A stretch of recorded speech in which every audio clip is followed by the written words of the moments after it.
Yep. What's up, guys? Welcome to the channel. On this vid, I want to discuss subverting expectations in storytelling, specifically Star Wars. But first, I want to do a brief impression of Star Wars Jedi Fallen Order. The story follows Cal Kestis, a young Jedi apprentice in hiding from the Empire sometime after the Order 66. So right off the bat, I think they did a pretty good job nailing down the gameplay mechanics. Not as good as say like a Witcher 3 or Dark Souls, but I think they nailed it when it came down to feeling like you're a Jedi. Coming into this, it was probably my only expectation being that I got into Star Wars later on in my life. So all the games that had came out, I had never really got to experience besides like Empire or Shadow of the Empire, which was an old Nintendo 64 game. And even then, I didn't own it. Like, it was a friend's game that he lent me that I thought it was pretty cool. But besides that, I might have played like a Battlefield or something. So this is officially the first game where I got to wield the lightsaber and use force powers.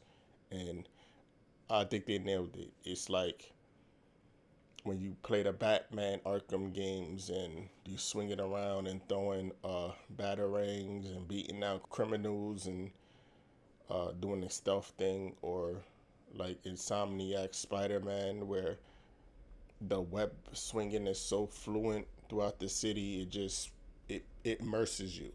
So yeah, kudos for them for that. As far as companions go, I think they did a pretty good job at tying them into the story. There's only maybe a few examples of things I wish they would have tied more into the actual gameplay and how things work, but it's not a deal breaker. It's more of a, personal preference. Um, the villains felt very motivated. It's nothing worse than having the cookie cutter, evil for evil's sakes, and like there's no, like they humanize them enough to feel like, all right, I understand why they would do what they do, even though they still have to be stopped and they're wrong.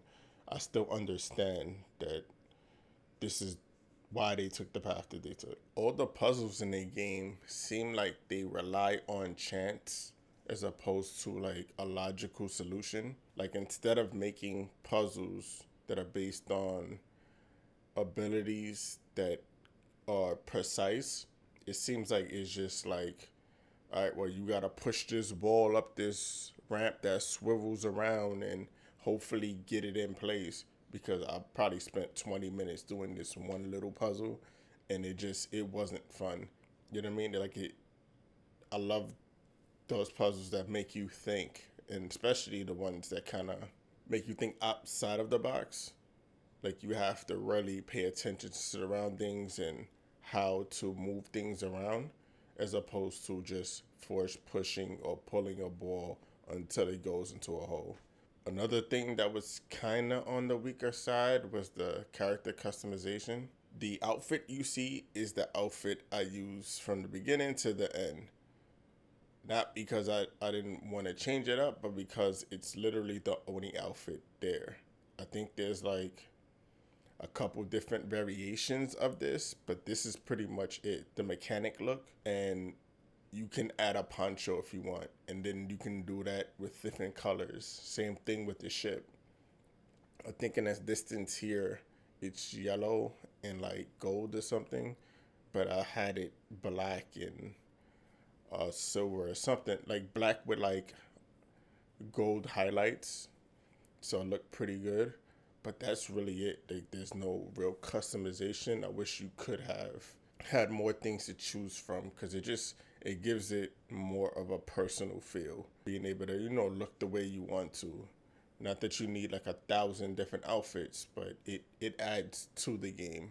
Doesn't take away from it, but I feel like my experience with it would have been a little more unique and um, personal, personal to my liking. Finally, we get down to the move list, which I found okay, but I felt like it was kind of a missed opportunity to really get creative with what you can do as a Jedi. Maybe showing some new moves or just showing some other ones within the lore that we might have not seen in other different medias or formats. The move sets were good. Like the ones that I used, I enjoyed. It made me feel like a Jedi. It gave me that child sense of wonder and awe.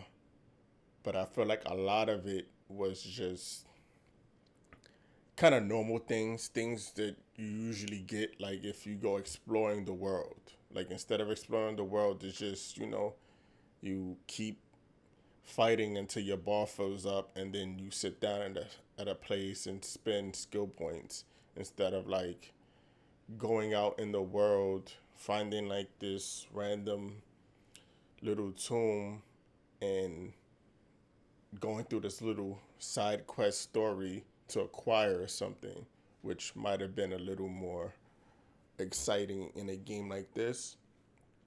But again, all in all, this game was pretty good. I hope there's a sequel, and I hope they expand upon these things because it did feel short. It didn't feel like it was a long game. It was very straightforward, and what I expect to happen kind of happened, kind of thing. But it didn't take away from the experience, which I enjoyed. So shout out to EA for making a decent Star Wars game. Moving on to the meat and potatoes of this pod, I wanted to speak on subverting expectations in storytelling. So I found a couple different variations of the definition, but I think most of them boil down to behave contrary to an established belief or an assumption for the purpose of being fresh or interesting, usually used in arts when analyzing the reaction of the audience to performance or piece of writing, sometimes mistakenly used as a positive when the result in neither fresh nor interesting. In layman's terms, it's just a method used to lead the audience astray to thinking one thing while they're gonna do something else, which I think is a cool concept. I think it's interesting and I think it works. I think that when you use the subversion of expectations for positive reasons and then tie it into the story so that it makes sense, you get some really good results. For example, in Captain America Civil War, you expect the big baddie Zemo to go through with his plan to wake up all the rest of the Winter Soldiers to overthrow the government and take over the world and beat the Avengers, so far and so on. But instead, he kills them and plays a tape where Bucky kills Iron Man's parents, which drives the wedge between Iron Man and Captain America and ignites this civil war that which is in the title. But more interesting is they planted the seeds early on in the movie when they kept showing Bucky violently pulling over this car, but never showed the occupants in it until the very end, where Bucky kills his father and violently kills his mother. And to me, that was just a very cool surprise. Like, you didn't expect that to happen. Even in Game of Thrones, Ned Stark is propped up to be this great hero, father, this legend, supposed to be Warden of the Winterfell and Lord of the North,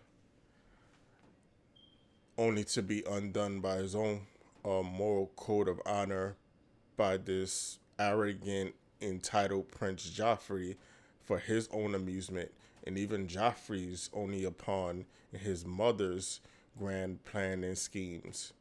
So I found that super interesting, and it kind of set the tone for the rest of the story, because even after like a bunch of seasons, you find out that even Ned Turner wasn't the king that we thought he was.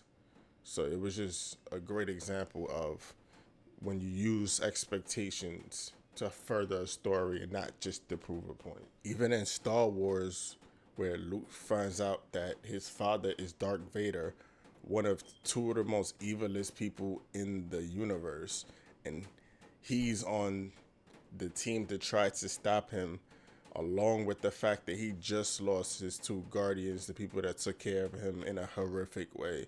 On top of the fact he's still very young and trying to be a man, and finds out he has a sister who had previously had a crush on. You know what I mean? It's just a weird time for Luke, but it still ties in and shows love and connects to the movie that came before it in a really good way. I've been trying to research some video games specifically because this is a video game channel where they subverted tropes, but I couldn't find many. There probably are some. I have to just like really take a minute to think about or research. But the only thing I can really find is like GTA, and even that is more satire than it is subversion because it doesn't change the perspective or switch it up. It just kind of makes fun of certain tropes and stuff, which is why it's entertaining. But I do want to see if I can find some more examples of subverting expectations or just subverting tropes. I think that is a really cool idea if it's done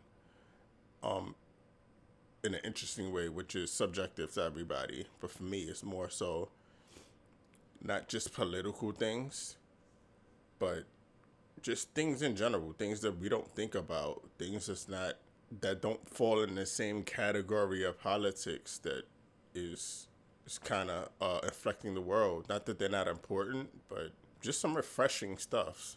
It doesn't even have to be like a new idea or new thoughts, but just from perspectives and philosophy that's not of the norm. That about wraps it up for this video. I apologize for it being a little shorter than I'm trying to make them, or the previous videos have been. I think I've tried to stick between like the 15 to 25 minute range so that it's not too short, but it's also not like a movie length. But I think that's why I like doing these mini casts. It's just, thought provoking and trying to see what other people think about these thoughts and perspectives that I think about it at times. But I want to thank everybody who stopped by and clicked on this, showed any kind of love. I'm not at that point where I'm like trying to shill and get everybody to just show love, because I kind of want it to be that organic feel where people just come because they want to, even though I know you have to put some effort in that area as well. But I just enjoy just like the natural connections of people who love video games and the subject matters and all that goes into the hard work of making it and experiencing it. So again, thank you for any amount of support that you show just by stopping by, even if it was for a few seconds. Thank you so much. I appreciate it. And I'll see you on the next one. Laters.